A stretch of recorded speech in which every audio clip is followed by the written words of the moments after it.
Sin importar la ideología, el sentido de la oportunidad es una de las mejores herramientas para un mandatario de cualquier país y de cualquier época. En la entrega de hoy veremos cómo un presidente supo convertir el tenso trance que se le vino encima en una operación políticamente rentable.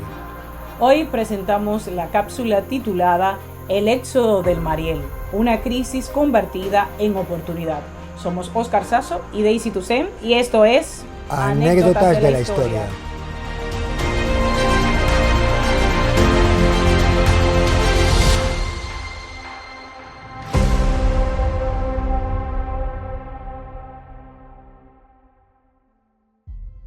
Todo comenzó cuando en 1980 un grupo de disidentes cubanos secuestró un autobús público que terminó embistiendo la valla de la Embajada del Perú para penetrar dentro del recinto diplomático y pedir asilo político. Entonces, en la confusión del altercado, el agente cubano que custodiaba la puerta recibió un disparo que terminaría con su vida.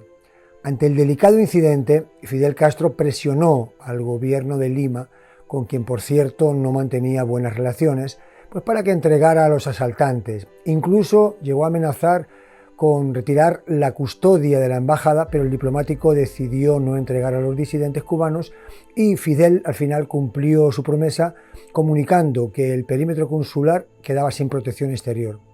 Al tiempo anunciaba públicamente a la ciudadanía que quien no amara de verdad la revolución podía seguir los pasos de los asaltantes de la embajada. Quien no tenga una mente que se adapte a la idea de una revolución, quien no tenga un corazón que se adapte al esfuerzo y al heroísmo de una revolución, no los queremos, no los necesitamos.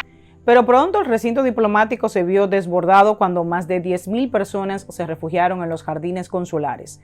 Al gobierno cubano probablemente le sorprendió que tantos ciudadanos le tomaran la palabra y enseguida comenzó una campaña de desprestigio contra los disidentes en la que los compatriotas revolucionarios les increpaban con insultos y descalificaciones por traición a la patria.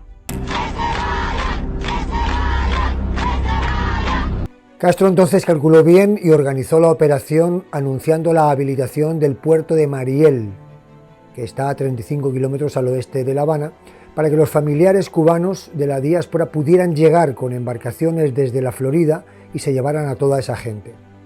Así, el gobierno de Fidel daba su consentimiento para que abandonase en Cuba todos los que así lo quisieran, que desde entonces serían llamados los Marielitos.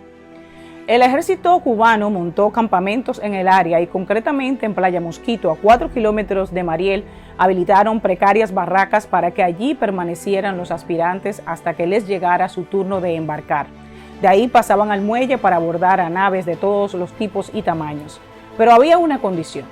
Si querían llevarse a sus familiares o amigos, el gobierno cubano les obligaba a aceptar el abordaje de pasajeros extraños. De esa forma, las embarcaciones fueron llevándose a todos los que quisieron emigrar.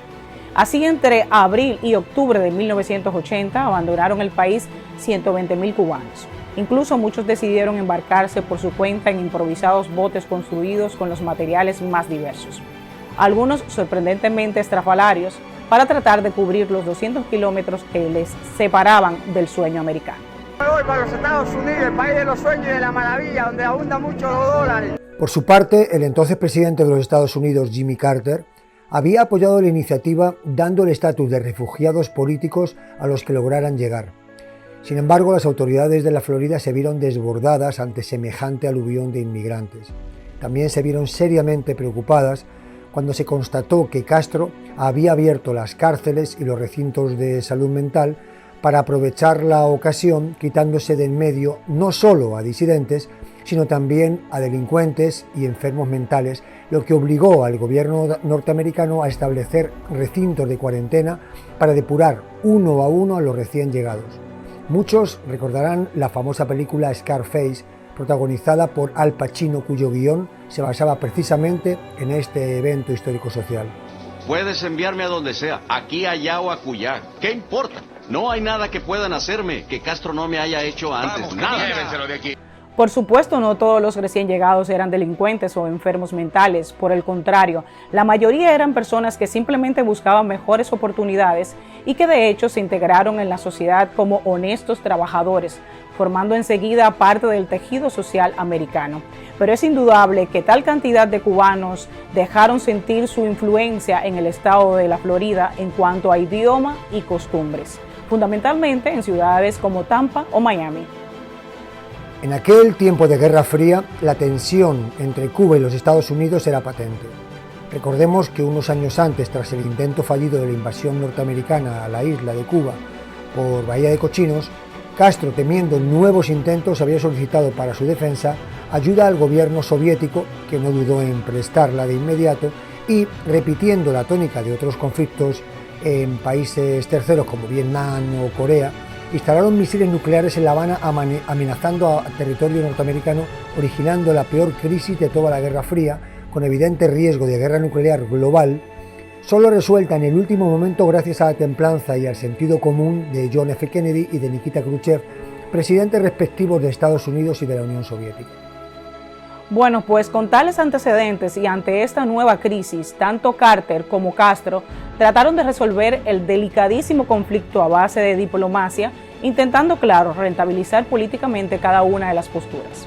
Veamos el análisis. Para el presidente Carter, el hecho de recibir a los Marielitos alineó su administración demócrata en un enfoque de respeto a los derechos humanos, lo que podría considerarse un relativo éxito en términos de política humanitaria, autorizando la acogida a miles de personas que, según su visión, escapaban de un régimen comunista en busca de libertad y prosperidad. Pero desde la perspectiva político y social, la llegada masiva de inmigrantes causó tensiones en varias ciudades estadounidenses, produciéndose problemas sociales y económicos asociados a la integración de los recién llegados. Por si fuera poco, a la inclusión de criminales, homosexuales y enfermos mentales, lo que generó fuertes críticas a la administración de Carter. Por otra parte, muchos de los llamados Marielitos debieron cargar con estigmas negativos. Asimismo, la crisis deterioró aún más las relaciones entre Estados Unidos y Cuba, lo que complicó la ya deteriorada política exterior estadounidense hacia la isla caribeña. En conclusión, para el mandatario americano, la maniobra del Mariel pudo valorarse con un relativo éxito en términos de derechos humanos y asistencia a refugiados, pero a la vez un rotundo fracaso en términos de administración interna y manejo de las consecuencias sociales y políticas que trajo consigo. En cuanto al gobierno cubano, el éxodo del Mariel podría considerarse una victoria táctica para el gobierno castrista, aunque con matices y consecuencias complejas con puntos a considerar. Para empezar, el gobierno de Fidel Castro utilizó el éxodo como un medio para deshacerse de individuos que consideraba conflictivos, como prisioneros políticos, criminales, personas con problemas mentales y, en suma, todos aquellos que allí eran considerados elementos antisociales. Esto le permitió al régimen aparecer ante la opinión pública como un gobierno que, en una maniobra audaz, se estaba deshaciendo de elementos indeseables en su sociedad y enviándoselos al imperio, hecho bastante aclamado por la población. Por otro lado, Castro demostró tener control sobre sus fronteras, así como magnanimidad al permitir que los cubanos que quisieran emigraran. De paso, provocó críticas sobre el gobierno de Carter y reforzó su imagen internacional con una buena propaganda como parte de su narrativa basada un poco en la victimización bajo el bloqueo y el embargo comercial de los Estados Unidos. Pero el éxodo también tuvo ciertas repercusiones negativas para el gobierno cubano, ya que muchos de los que se marcharon entonces eran profesionales, artistas e intelectuales, lo que provocó una pérdida de capital humano significativo para el país, que además puso de manifiesto los problemas económicos y sociales que enfrentaba. No cabe ninguna duda que la ingeniosa solución que encontró Castro a la seria crisis provocada a raíz del asalto a la embajada peruana en La Habana puso de manifiesto su talante político y su sentido de la oportunidad, obteniendo incluso réditos políticos de tan compleja situación, constituyendo la base de esta sorprendente anécdota de la historia.